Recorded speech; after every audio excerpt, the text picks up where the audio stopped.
விஜய் நேற்று சொல்றாரு, நான் 5 மாவட்டங்களில் பேசுறேன், அங்கெல்லாம் நிகழாதது ஏன் கரூர்ல நிகழ்ந்ததுன்னு. அங்க ஏன் நிகழ்ந்து இருக்குது உங்களுக்கு தெரியாது. உங்களுக்கு மயக்கம் போட்டு உடறவனை தெரியுமா, செத்து உடறவனை பத்தி தெரியுமா? அது உங்களுடைய மாநாட்டிலிருந்து நடந்துட்டு வருது, நீங்க கண்டுக்கிறது கிடையாது. ஒரு வண்டி உள்ள கொண்டு வந்தது, ஏற்பட்ட நெரிசல், அவங்க காத்தால இருந்து அப்படியே இருந்தது, தண்ணி இல்லை, டீஹைட்ரேஷன், சாப்பாடு இல்லை, மயங்கி விடுறாங்க. இப்போ விழுந்தவங்களை தூக்குறது கூட முடியல. அதுக்குள்ள எல்லாரும் மெரிச்சிட்டு கிரிச்சிட்டு ஓடிடுறாங்க. சரியான விஜயை ஓடி போடுறாருல அந்த இடத்த விட்டு. இவளுக்கெல்லாம் காரணமானவர் ஆரம்பத்தில் இருந்தே நேரத்தை கடைபிடிக்காமல், disobedience to the order promulgated by a public servant 223, இதெல்லாம் கடைபிடிக்காத ஒரு நபரை காவல்துறை ஏன் வழக்கில் உட்படுத்தவில்லை? முதல்வர் அவர்களே, நீங்க பழி வாங்கணும்னா என் தோழர்கள்லாம் வேணும், என்ன பழி வாங்குங்க. 3 நாள் ஒரு சாப்பிட்டா இருந்திருக்கிற மாதிரி நடிக்கிறாரு. ஒரு புட்டப்பு, ஒரு பட்டனை அவுத்து விட்டு லூசா ஷாட், அவர் இழைச்சி போயிட்டாராம். காட்டுறாங்க, என்னடா நடிப்பு இதெல்லாம் டே. அப்போ இவ்வளத்துக்கு மூல காரணம் விஜய் வேண்டுமென்றே காலம் கடத்தி மக்களை சங்கடத்திற்குள் ஆழ்த்தி கடைசியில் அது ஒரு நெரிசலில் முடிஞ்சு 40 பேர் செத்ததுக்கு காரணம் விஜயனுடைய தான் தோன்றித்தனமான செயல்பாடு. இது சட்டத்தினுடைய பார்வைக்கு உட்படுத்தப்பட்டு அவரை வழக்கில் முதலாளாக சேர்க்க வேண்டும்.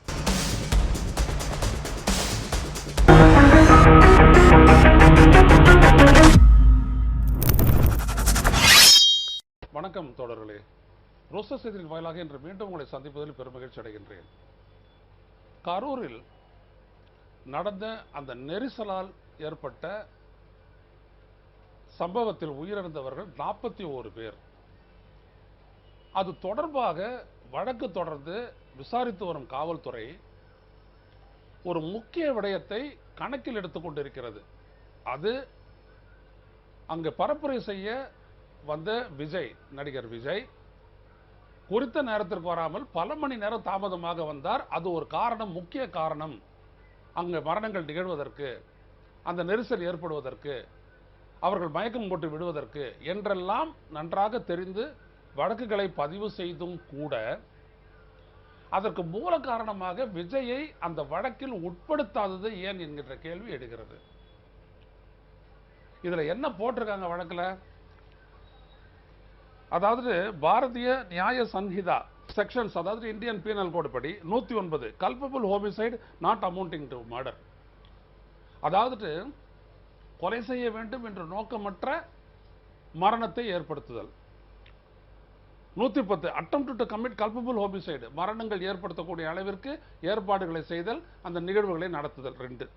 மூணாவது 125B act endangering life or personal safety of others, அங்கே கூடியிருந்த மக்களினுடைய உயிருக்கும் உடைமைகளுக்கும் ஆபத்து ஏற்படுத்தும் வகையில் நடந்து கொள்ளல். அடுத்தபடியா 223 disobedience to order duly promulgated by a public servant. இது முழுக்க காவல்துறை கொடுத்த அந்த நேரம், அவர்கள் கொடுத்த நிபந்தனைகள் எதையும் கடைபிடிக்காத அந்த டிஸ்ஒபீடியன்ஸ். இது 4த்துலயும் ஏன் விஜயை கொண்டு வரல அப்படின்றதுதான் என்னுடைய கேள்வி. நீங்க விஜயை கைது பண்ணுங்க, உள்ள வைங்க, அதெல்லாம் கிடையாது. இந்த வழக்கு மயக்கம் போட்டு விடுதல், இப்படியான ஒரு நிலை ஏற்படுது, ஸ்டாம்பீடு ஏற்படுது, அவளோட கூட்டம், எல்லாத்துக்குமே மூல காரணம் விஜய் காவல்துறையிடம் அவருடைய கட்சியின் நிர்வாகிகள் கேட்டு பெற்ற நேரத்திற்கு அந்த இடத்தில் வந்து பேசாததே. நீங்க தாவேகா கட்சி நாமக்கல்ல என்ன நேரம் கேட்குது?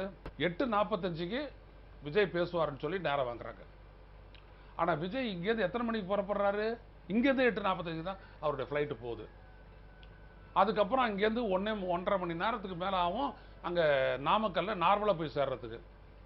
அப்புறம் இவர் வேற இந்த ரோடு ஷோ அது இதெல்லாம் கிமிக்ஸ் எல்லாம் பண்ணிட்டு போய் சேர்ந்து 2:45க்கு பேசுறாரு. 8:45க்கு பேசியிருக்க வேண்டிய விஜய் 2:45க்கு தான் அங்கே பேச தொடங்குறாரு. அப்போ அது வரைக்கும் அந்த காத்தால 8:45 சொன்னதுனால 6 மணிலேருந்து நாங்கள் ஜனங்க கூடி இருக்குது. 8 மணி நேரம் அவங்கள காக்க வச்சுட்டு இவர் போய் பேசுறாரு. வெயில் எப்படி அடிக்குதுன்னு தெரியும். புரட்டாசி வெயில் புல்லும் கருகுமான்னு சொல்லக்கூடிய ஒரு சொற்றொடரே உண்டு தமிழ்ல. அங்கே கடைகள்லாம் அடைக்கப்பட்டிருக்குது. ஏன்னா ஜன திரட்சி.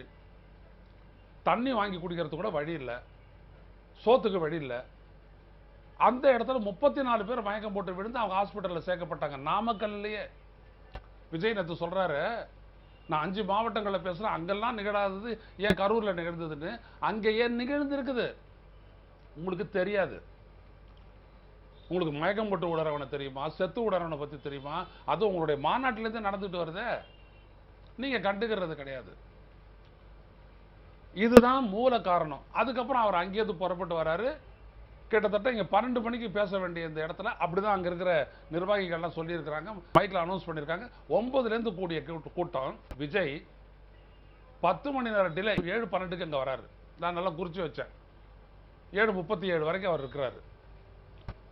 இவர் வண்டி உள்ள கொண்டு வந்தது, ஏற்பட்ட நெரிசல், அவங்க காத்தால இருந்துட்டு அப்படியே இருந்தது, தண்ணி இல்லை, டீஹைட்ரேஷன், சாப்பாடு இல்லை, மயங்கி விடுறாங்க, விழுந்தவங்களை தூக்குறது கூட முடியல. அதுக்குள்ள எல்லாரும் மெரிச்சிட்டு கிரிச்சிட்டு ஓடிட்டுறாங்க எல்லாமே.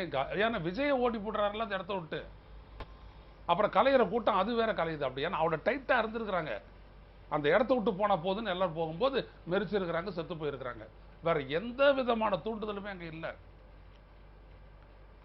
அப்ப இதுல முக்கியமான காரணகர்த்தாவான விஜயை, அவர் கூட இருந்த இந்த ஆதவர்ஜுனா போன்றவர்களை இந்த வழக்கில் புஷி ஆனந்தை கொண்டு வந்து சேர்த்தது மாதிரி இவர்களையும் சேர்க்க வேண்டும்.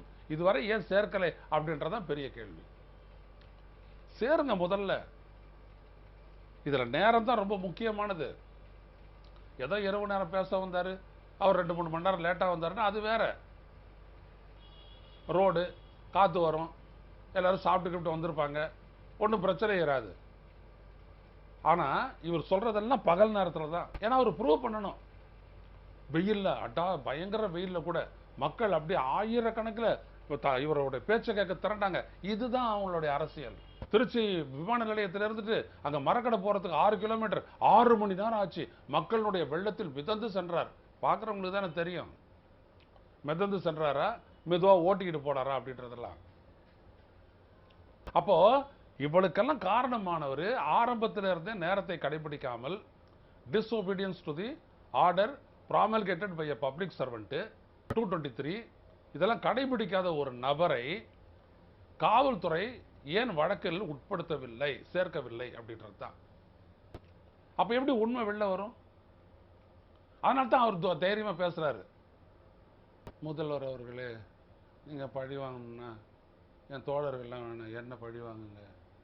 3 நாள் ஒரு சாப்பிட்டா இருந்திருக்கிற மாதிரி நடிக்கிறாரு. ஒரு புட்டப்பு, ஒரு பட்டனை அவுத்து விட்டு லூசா ஷாட், அவர் இழைச்சி போயிட்டாராம். காட்டுறாங்க, என்னடா நடிப்பு இதெல்லாம். டே, இது சிவாஜி பிறந்த மண்ணு, நீ நடிச்சா இங்க வந்துட்டு நிரூபிக்க முடியும்.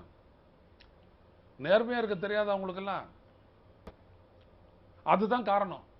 இப்படி ஒரு வேஷம் போடுறாருல, இதுக்கு காரணம் என்னன்னா, சரியா வழக்கு போட்டு நீங்க எடுத்துட்டு போயிட்டு வச்சிருந்தீங்கன்னா அன்னைக்கே மறுநாளே ஞாயிற்றுக்கிழமையே இவர் விசாரணைக்கு உட்படுத்தியிருக்கலாம். அது செய்ய தவறியது காவல்துறை. இதுக்கு மேலேயாவது செய்யுமா அப்படின்றத பெரிய கேள்விக்குறி. ஏன்னா இதே மாதிரி நான் மறுபடியும் புத்து உணர்வுடன், புத்வேகத்துடன், இன்னும் வேதுவா நம்ம அடுத்த அப்படி போயிட்டு மறுபடியும் இதே மாதிரி சேர்ப்பாங்க. நான் காத்தால 11 மணிக்கு பேசுவேன், மத்தியானம் 2 மணிக்கு பேசுவேன் அப்படின்னு வாங்க.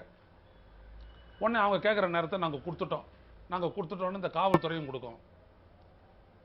உடனே அங்கே இருக்கிறவங்க மயக்கம் போட்டு விடுவாங்க. இதெல்லாம் வேடிக்கை பார்த்துட்டு இருக்கணுமான்னு கேட்குறேன் நான். முதல்ல சொல்லுங்க, அந்த பகல் நேரத்தில் நீங்கள் பேசக்கூடாது. 6 மணிக்கு மேலே தான் உங்களுக்கு டைமு. முடிஞ்சா வா, இல்லையா போ. எப்படின்னா பேசிக்கோ. எந்த நீதிமன்றத்துக்கு வேணா போய் நான் பார்த்துக்கிறேன். நீதிமன்றத்தில் போய் சொல்லலாமே. இவர் மக்களை சங்கடத்திற்கு உட்படுத்துகிறார். மக்களாட்சி இவங்களாட்சி அப்படின்னு கோர்ட்டு சொல்ல முடியாது.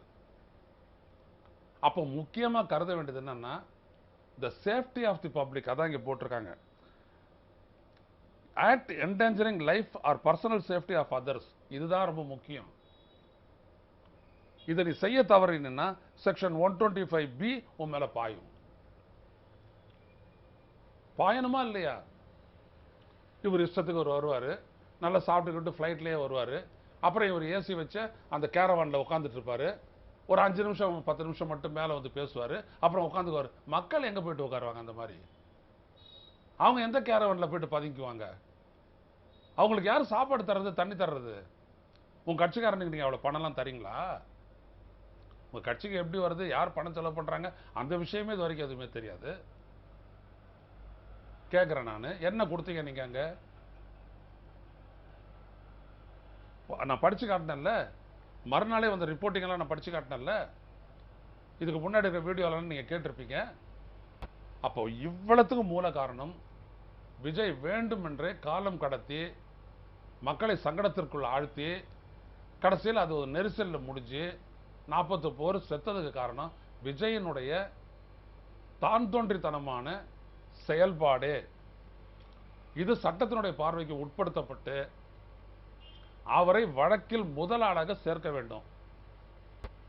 அப்புறம் அவர் நீதிமன்றத்தில் வாதிட்டோம், அவர் பேசட்டும். சொல்றாருல்ல, இறைவன் வந்தான், இறைவன் வழியா மக்கள் கருத்து சொல்றாங்க அப்படின்னா நீதிமன்றத்தில் வந்து சொல்லட்டும். என்ன சதி, என்னது, யார் இதெல்லாம் பண்ணது அப்படின்றது நீதிமன்றத்தை விசாரணையில் தெரியும்.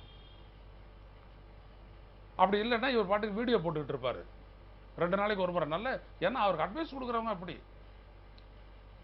வீடியோ போட்டுக்கிட்டு ஒரு பாலிடிக்ஸ் பண்ணிட்டு இருப்பாரு.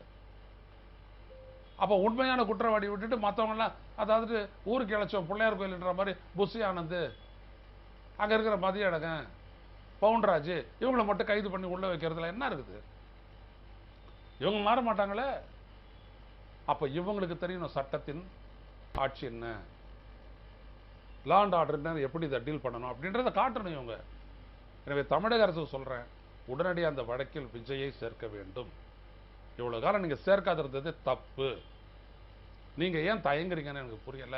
இதற்கு மேலேயாவது தயக்கத்தை விட்டுவிட்டு சட்டபூர்வமாக இதை அணுக வேண்டும் என்று கேட்டுக்கொள்கிறேன். மீண்டும் சந்திப்போம். நன்றி, வணக்கம்.